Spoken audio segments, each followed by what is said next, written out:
Bonsoir et bienvenue dans Tête à Tête, la tribune qui laisse place et parole aux divers acteurs que sont les chefs d'entreprise, les hommes politiques, les femmes politiques, les acteurs du privé comme du public, mais aussi les entrepreneurs. Ce soir, parmi eux, j'ai une jeune femme entrepreneur.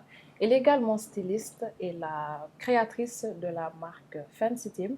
Avec nous ce soir, Madame Lo Fatim Zoradafé. Bonsoir. Bonsoir Penda, Madame Lo aussi. Vous allez bien? Très bien et vous. Merci d'avoir accepté mon invitation. C'est à moi de vous remercier de porter un intérêt sur la marque Fancy Team et de nous convier à tête à tête. Parfait. Sans plus attendre, alors racontez-vous au public. Alors, moi, je suis une jeune maman, enfin, jeune c'est relatif, mais je m'estime encore jeune.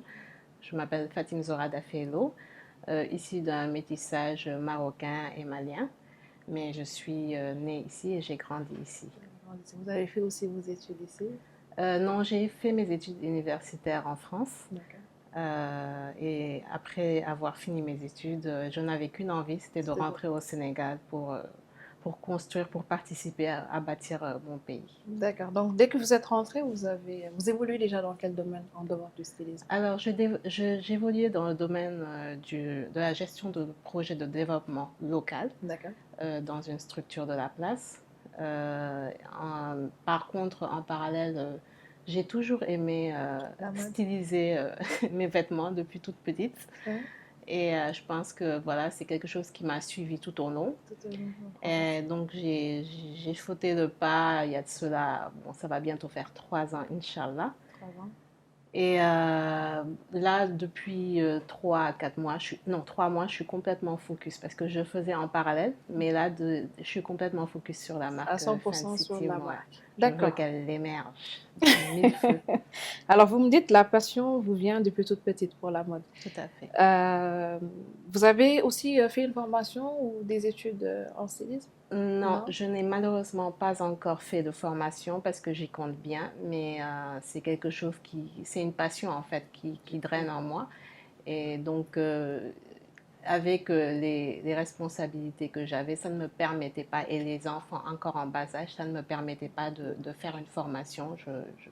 Mais c'est quelque chose que je compte entamer en D'accord. 2022. Mais cependant, j'ai beaucoup appris Prise sur le de tas, manière oui. informelle sur le tas avec les tailleurs parce que ils viennent former, mais je leur fais quand même une certaine formation. Formation derrière.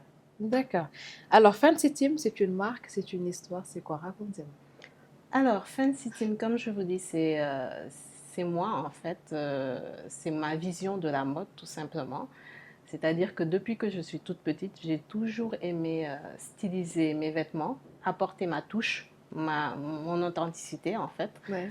Et donc, Pas les vêtements communs, pas comme tous les voilà, autres. Vous toujours aimez avoir toujours votre petite touche à vous. ma petite touche et en fait, qui ravivait les gens.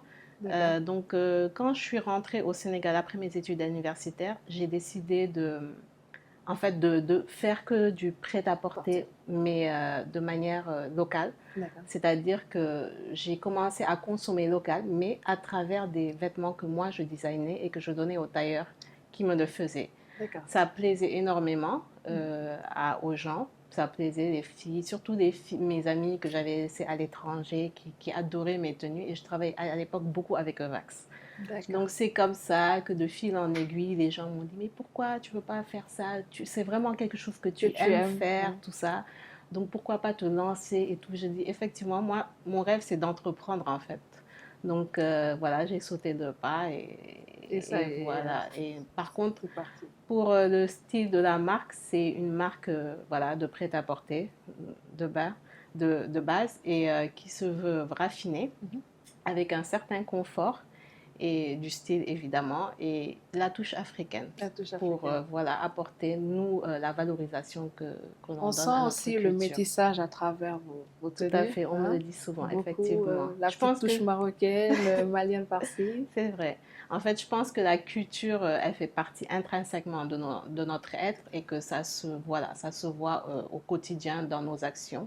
Et c'est en ligne de mire comme ça sur mes collections. On voit cette inspiration-là. Parce que effectivement, moi, je ne me rends pas compte forcément, à moins que je sois focus comme sur la collection Malirock, mais souvent, on me fait ce retour-là. Ouais. Comme quoi, on sent une richesse, un attachement vraiment oui, de la culture, en fait. Et effectivement, en même oui. temps, j'ai envie de vous dire, c'est ce qu'on vend. Mais C'est ce que fait carrément. aujourd'hui le Made in France, c'est ce que Mais font carrément, d'autres justement, marques. si C'est ce qu'on vend. aujourd'hui la France, elle est connue par rapport À ses au monde, produits, dans le ouais, monde, c'est d'abord, par c'est son Made aussi les in. monuments historiques, mais la mode C'est ça. également, c'est, voilà, C'est ça. pareil pour l'Italie. Du coup, parlez-nous un peu de vos collections. Alors, comment ça se passe quand vous créez une nouvelle collection Fancy Team? Du Alors, dessin jusqu'à la réalisation, à la vente, comment ça alors se ça, passe, c'est une le question process? très difficile parce que, si vous voulez, il n'y a pas de mode d'emploi pour la création d'une D'une collection ou collection. des vêtements. Franchement, en tout cas, à mon niveau, c'est D'accord. pas quelque chose. J'ai pas un mode d'emploi standard pour faire ça. D'accord. C'est-à-dire qu'il y a des modèles qui me viennent comme ça, Mhm. par le toucher d'un tissu, par une inspiration de la nature. Euh, voilà, donc pour une collection, effectivement, on se pose, on se dit, on va faire une collection. Donc on a une thématique qu'on veut mettre en relief par rapport à la collection. Et c'est ça qui va être en filigrane. D'accord. Mais moi, j'ai pas de mode opératoire en fait pour sortir les collections. C'est Quand vraiment je au me base feeling. sur une thématique, effectivement, je reste focus sur cette thématique. Mais en termes de qu'est-ce qui va, ça dépend. Ça Tout est dépend. inspiration en fait autour de nous. Tout est inspiration. Même un enfant qui peut te parler, C'est un vrai. mot peut te, voilà, c'est vraiment quelque chose de qu'on ressent en fait, tout C'est simplement. un ressenti, il n'y a pas de Oui. calcul derrière. Vous faites aussi des collections pour hommes?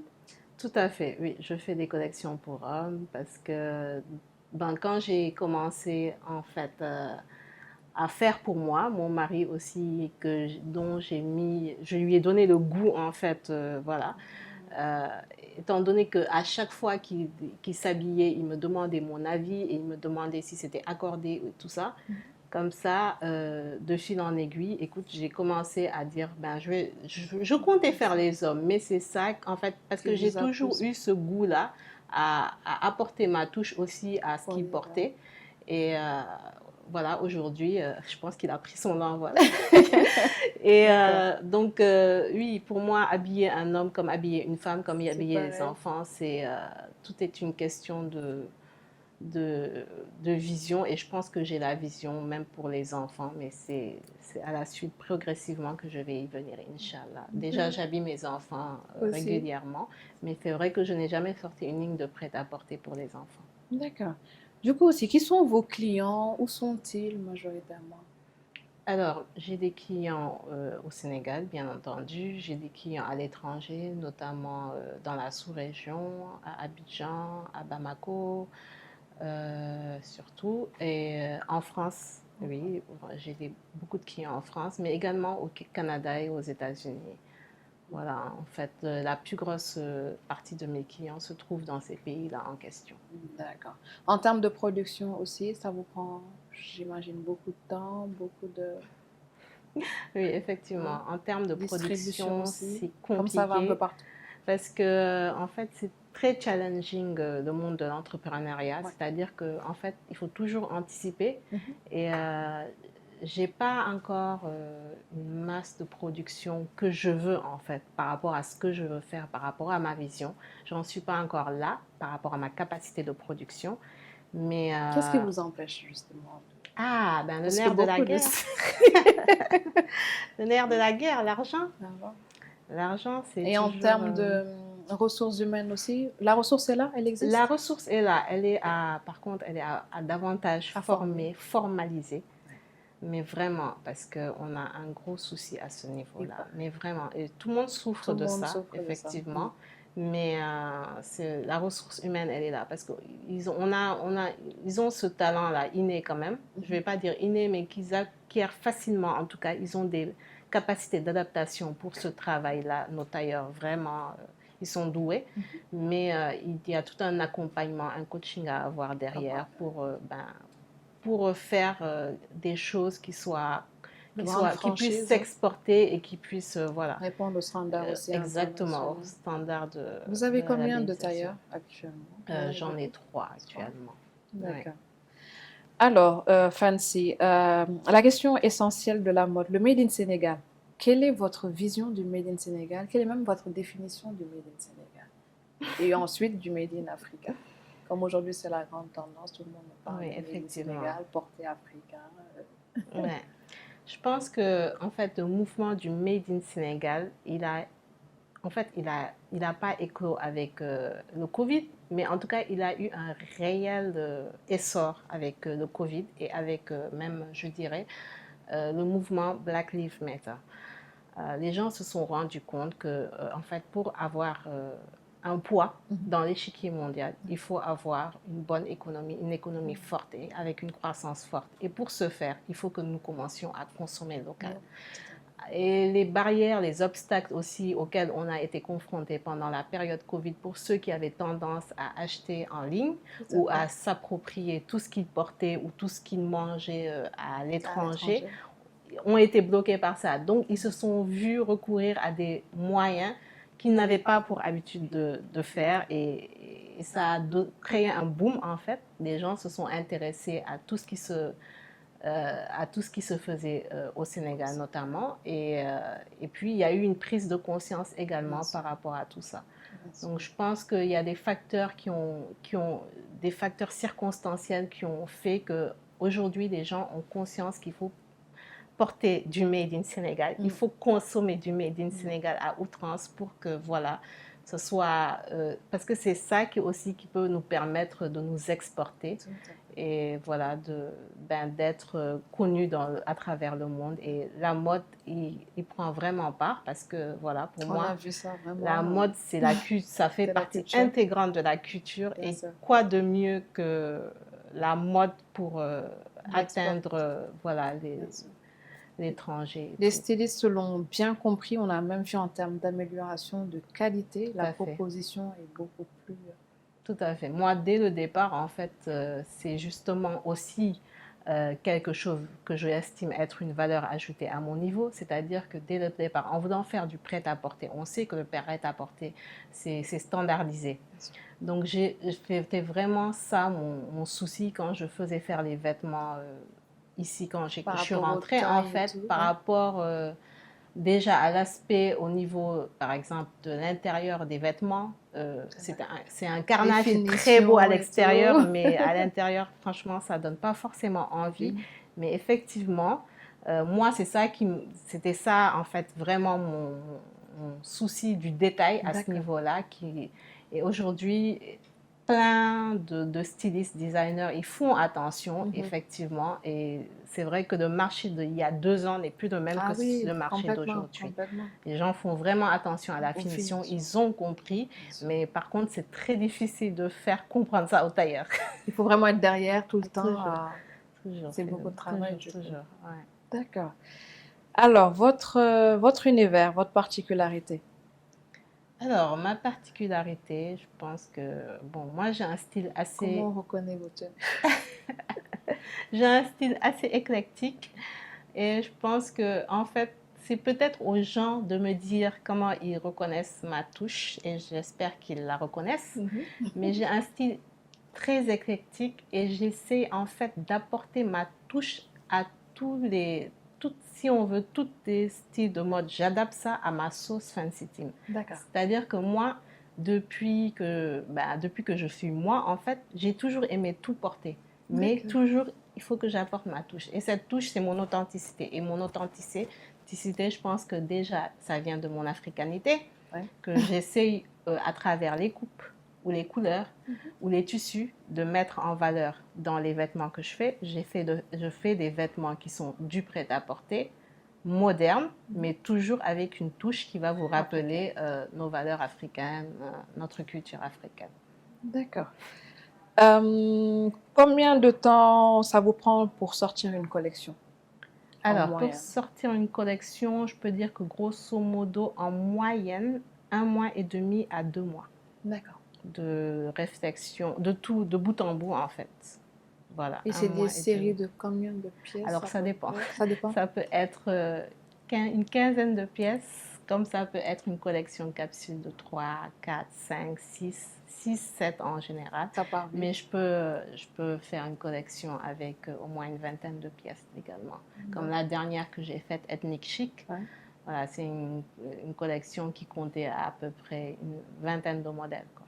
D'accord. Et en termes de charge de travail, vous passez pas vos nuits à dessiner, à faire des nuits blanches, non? Bon, évidemment, Ça dépend. la montée d'adrénaline permet de tenir ce rythme-là, mais oui, bon, après, ça va, on s'arrange, je ne suis pas non plus. Étant donné que maintenant, je suis justement complètement sur ce créneau-là et uniquement sur ce créneau-là, au moins, j'arrive à manager mon timing pour voilà, faire les choses. Et côté vente aussi, je suppose que vous faites la vente aussi derrière?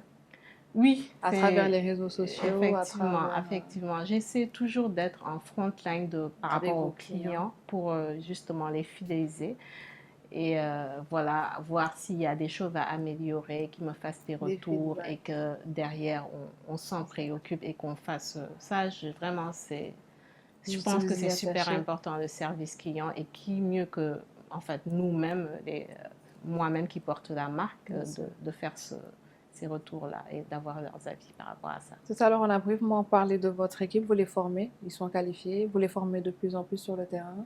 Alors, mon équipe, je ne peux pas me permettre de prendre des non-professionnels, étant donné que moi-même, voilà, j'ai à apprendre.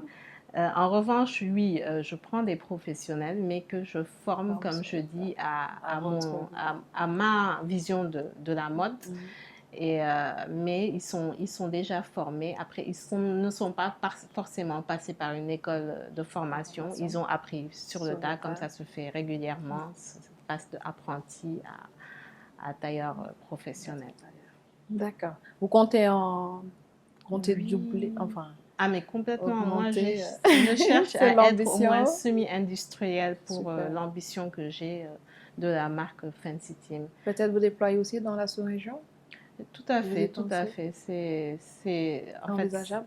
C'est même pas envisageable, c'est en perspective.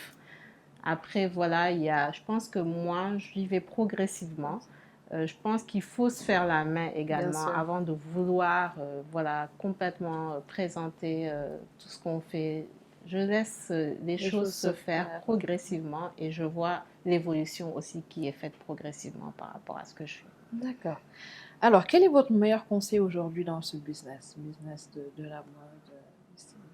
Pour quelqu'un qui veut vraiment se lancer, qu'est-ce que vous... Je pense que moi, personnellement, dans tout business, en tant qu'entrepreneur plutôt, je pense qu'il faut avoir la passion de ce pourquoi on veut entreprendre.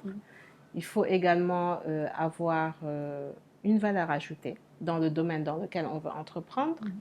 Mais également, il faut avoir quand même un certain fonds d'investissement qui vous permette voilà quoi, parce que c'est pas un monde évident. On va venir pour les accompagnements.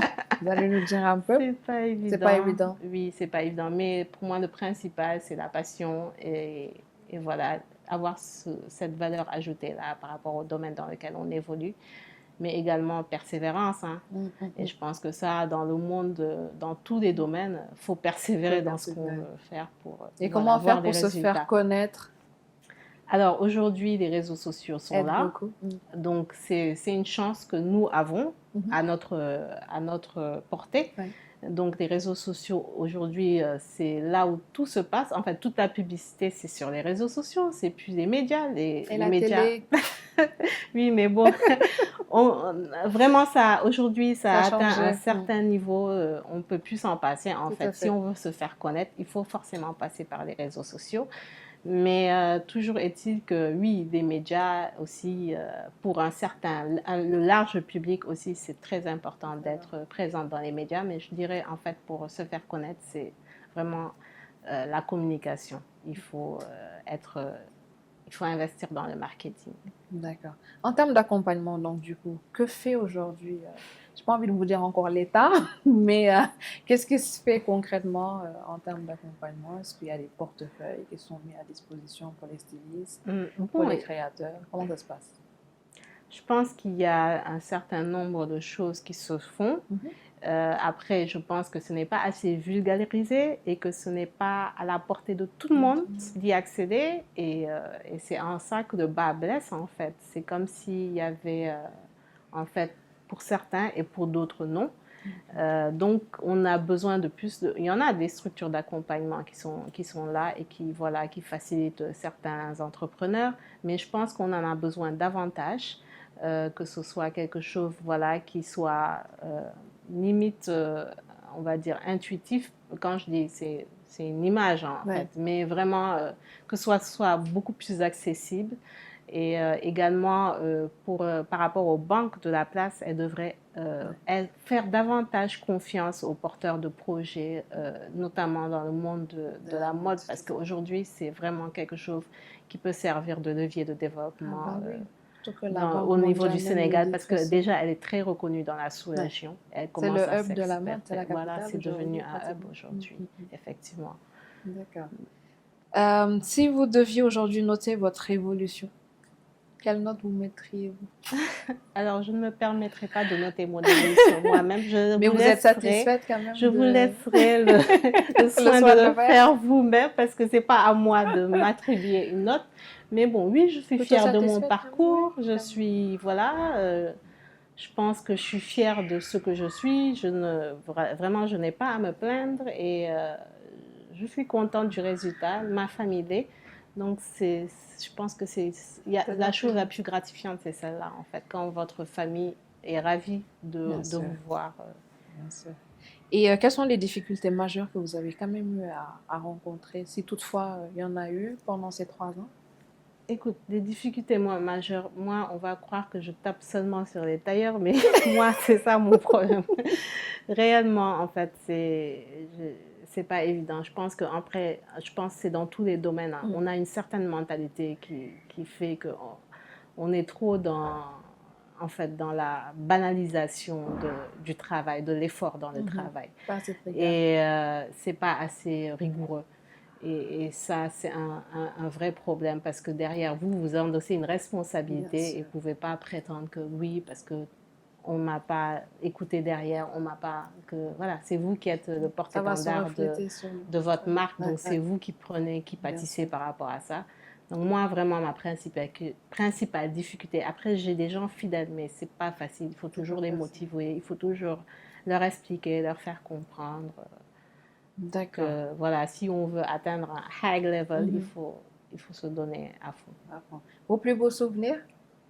Alors, je pense que c'est tout bête, hein, mais mon plus beau souvenir a été de voir des étoiles dans les yeux de mes parents quand ils ont découvert la collection Mali Rock que je leur ai dédiée, parce que c'est une fusion entre mes origines qui sont le Mali et le Maroc. Et ils étaient émerveillés et on sentait la fierté, et je pense que voilà, ça a été ma plus belle... ça se sent là encore. Ça a été mon plus beau souvenir par rapport, parce que je pense que rendre fier de ses parents, il y a rien de tel. Moi-même, quand je vois mes filles là, quand elles ont bien travaillé, comment je suis fière d'eux, mais ça, il n'y a pas de... il n'y a pas de son semblant, en fait. Alors, si vous aviez peut-être la possibilité de changer quelque chose, vous l'auriez fait, et ce serait quoi? Alors, je pense que non, dans tout, en fait, il n'y a rien à changer. Je pense que nos échecs sont des leçons apprises pour perfectionner à l'avenir. C'est un parcours aucun parcours ne peut être entaché, en fait, mais non, je ne changerai rien. Hein. Après, effectivement, il y a des améliorations à faire à certains niveaux, et je pense que lorsque on en prend conscience, on fait ce qu'il faut pour que ce soit fait, en fait. Donc, ouais. Vous avez des hobbies hors du travail? Des hobbies? Du travail? Qu'est-ce que vous aimez faire en dehors? Moi, qu'est-ce que j'aime faire? Des créations. Moi, j'aime shopping. C'est vrai? Ça me déstresse. Ah oui, vous achetez beaucoup pour quelqu'un qui crée? Un peu moins quand même. Parce que tout mon argent passe dans justement la création des vêtements. Donc beaucoup moins, mais oui, j'adore shopper et puis prendre soin de ma personne moi-même, c'est-à-dire voilà, prendre du temps pour moi et ma famille. Je pense que c'est ça qui m'épanouit en fait. D'accord. Les projets futurs pour Fancy Team? Les projets futurs, ce serait déjà, je vous prépare quelque chose pour l'année prochaine, Inch'Allah, mais je ne voudrais pas le dévoiler de sitôt parce que voilà, c'est encore dans le format papier. D'accord. Mais oui, le but c'est déjà bon. Ma boutique, Inch'Allah, je compte bien l'ouvrir en début 2022, si peut-être à Dieu. Également, qui sait, pouvoir avoir une autre boutique dans un autre pays. Dans notre pays. En termes de formation, que faudrait-il ajouter aujourd'hui? Parce que effectivement, il y a beaucoup de jeunes. On est une population avec plus de 70% de jeunes. J'ai toujours envie de dire, ce serait bien d'avoir des usines mécaniques, mode, Dans tous les domaines, en dans fait. tous les domaines. Dans tous Et les domaines. oui, là, on pourra peut-être prétendre avoir de grosses chaînes de valeur. Exactement. Travailler, Exactement. Tu as touché le comme les mot là, en Chinois, fait. On a besoin de chaînes de chaînes de valeur. Mm. On a besoin de faire toute une chaîne de valeur pour tous les domaines qui soient. Parce que on a beau faire du Made in Sénégal, mais quand le Made in Sénégal, la majorité, si on veut des ressources de la matière, en fait, de la matière première, elle est issue de l'étranger, c'est bien dommage. Et voilà, et alors que ça serait un levier également pour l'économie de pouvoir faire tout ça par nous-mêmes, par soi-même. Il y a besoin de formation dans tous les domaines aussi. Il y a plein de domaines qui nécessitent des formations et qui ne sont pas encore abrités. Dans vraiment, comme tu dis, la mécanique, on devrait avoir des concessionnaires. Je pense que en tout cas, pour avoir une vision d'émergence, il faut forcément passer par là, faire des usines. Bon, déjà, au moins au niveau de l'alimentaire, ça va, alhamdoulilah. Ça, depuis des années quand même, nombreuses années, on nous a ouais, toujours fait croire que tout ce qui était bon venait de l'étranger. Ouais, Aujourd'hui, également. on est en Je train pense de que changer ça, la donne. Du coup, c'est notre héritage, hein. ouais. C'est notre héritage, mais oui, ça a tendance à s'en aller petit à petit. Alors, Madame Le, votre mot de la fin avant de nous quitter. Alors, mon mot de la fin, c'est Be You, Be Fancy Team, qui veut dire soit toi, soit Fancy Team, parce que j'espère que, en fait, les gens peuvent se reconnaître dans toutes mes créations. Et également, Be Proud, Be Fancy Team, c'est-à-dire sois fier, sois toi, sois authentique, sois Fancy Team. Voilà, ce serait mon mot de la fin. Et également vous remercier la programmation de Label TV pour tout ce que vous faites pour l'émergence d'un développement au niveau panafricain. Merci beaucoup pour ce que vous faites. Merci. Et très heureuse d'avoir fait cette interview avec toi, ma chère Madame Lopenda. Moi de même, merci beaucoup. Merci à tous de nous avoir suivis. Je vous donne rendez-vous très très vite avec un prochain invité. En attendant, vous pouvez suivre l'intégralité de cette émission sur toutes nos plateformes, sur notre site www.labeltelevision.com et nos réseaux sociaux. À très vite. Merci.